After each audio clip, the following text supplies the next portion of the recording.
La légende américaine du basket Kobe Bryant est morte ce dimanche dans un accident d'hélicoptère en Californie.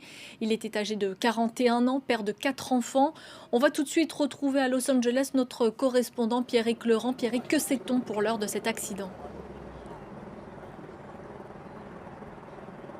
Alors on sait encore peu de choses. Ce que l'on sait précisément, c'est qu'il y avait 5 personnes à bord de cet hélicoptère, dont évidemment Kobe Bryant et quatre autres personnes, que l'hélicoptère s'est crashé aux alentours de 10 heures du matin à Calabasas. C'est une petite ville à une demi-heure environ au nord de Los Angeles, au-dessus des collines de Malibu. C'est une région qui tôt le matin est souvent embrumée, et on le voit sur les photos de l'accident qui sont diffusées sur les réseaux sociaux. Eh bien, c'était le cas effectivement ce matin.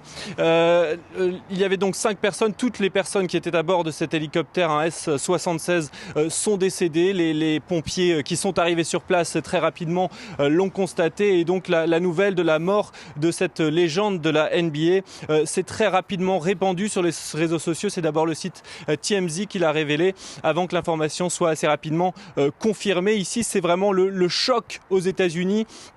Kobe Bryant, c'est une légende du sport, c'est même une légende de la culture américaine, on peut le dire de manière générale, à la hauteur de Michael Jordan ou de Shaquille O'Neal, avec qui il avait formé un duo exceptionnel au sein des Lakers.